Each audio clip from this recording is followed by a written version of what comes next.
বিসমিল্লাহিররহমানিররহিম। দেখো আজকে সাধারণ গণিত, এটি হলো নবম শ্রেণীর শিক্ষার্থীদের জন্য বার্ষিক পরীক্ষার প্রস্তুতি। নবম শ্রেণীর শিক্ষার্থীদের জন্য বার্ষিক পরীক্ষার প্রস্তুতি অনুশীলনী হবে তোমার 4 তোমার এখানে 1 সূচক ও লগারিদম।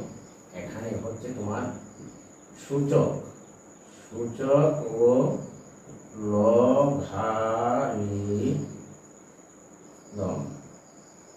তাহলে আমরা চলো আজকে সূচক ও লগারিদম সম্পর্কিত যে সূত্রগুলি আছে সেটি আমরা জেনে নিই। 1 নম্বর সূত্র দেখো, সূচক ও লগারিদম। সূচক ও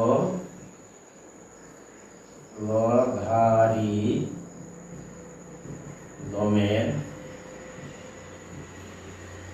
কিছু প্রয়োজনীয় সূত্র।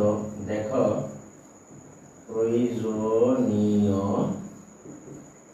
এই সূত্র তোমরা দেখে নাও যে সূচক ও লগারিদমের কিছু প্রয়োজনীয় সূত্র। 1 নম্বরে হচ্ছে দেখো সূচক কাকে বলে।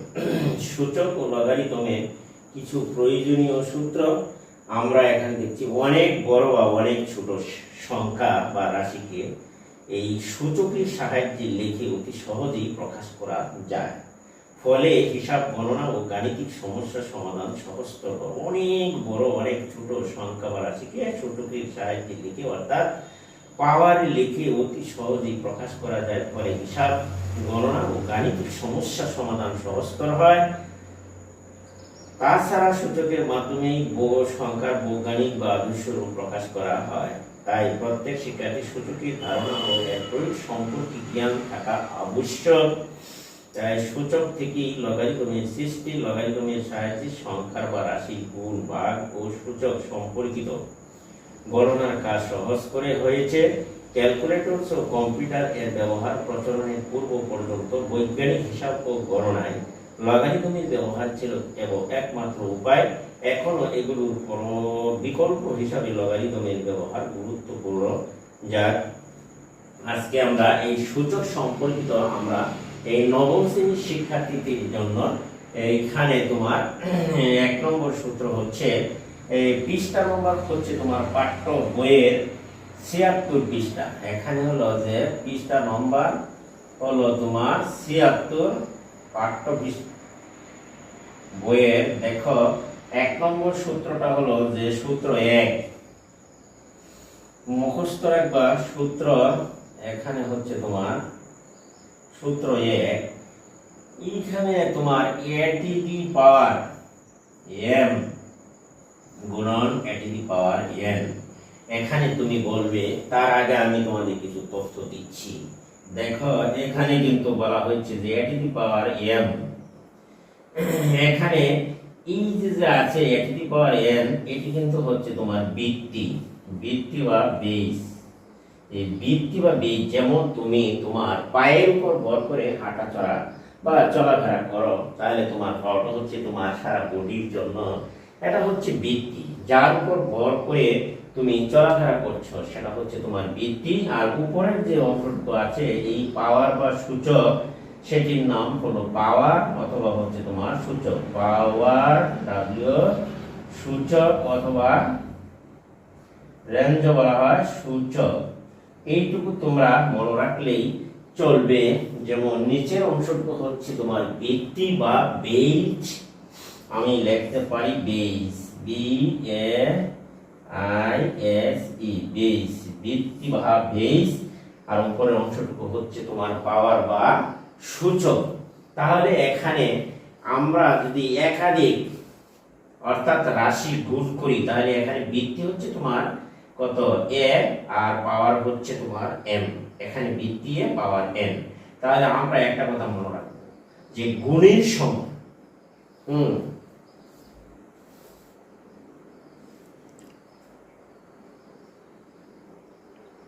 দেখো, তাহলে কিন্তু আমরা একটা কথাই আজকে মনে রাখবো ভালো করে, যে গুণের সময় যে বৃত্তি যদি একাধিক থাকে তাহলে তুমি একটি মাত্র বৃত্তি নেবা। কয়টা নিবা? একটা মাত্র বৃত্তি নিবা আর গুণের সময় পাওয়ারগুলি যোগ দিয়ে লিখবা। এই হলো তোমার কাজ।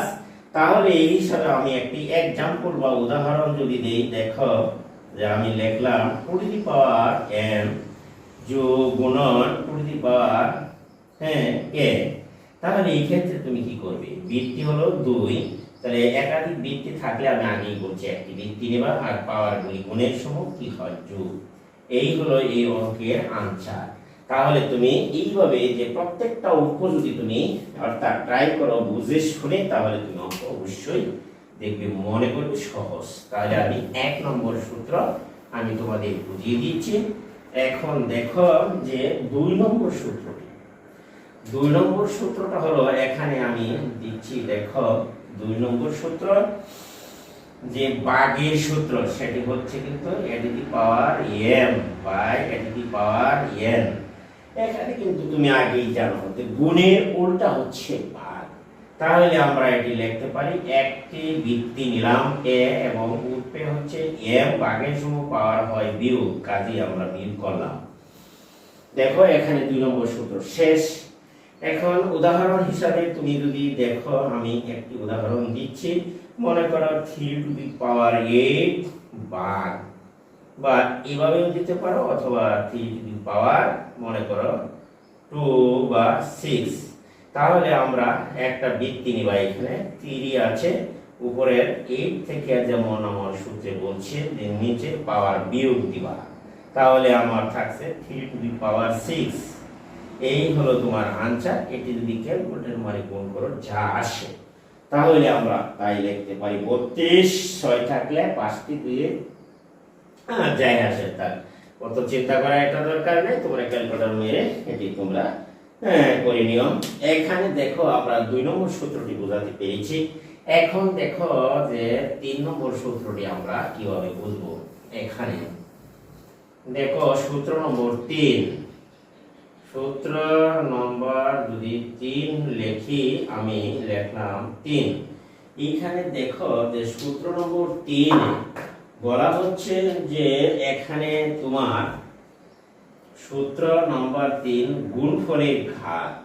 এখানে এই সূত্রটি গুণফলের ঘাত হচ্ছে সূত্র নম্বর 3 বলা হচ্ছে যে ab, দেখো ab এর উপরে পাওয়ার হচ্ছে তোমার n, হচ্ছে সূত্রে গুণফলের ঘাত।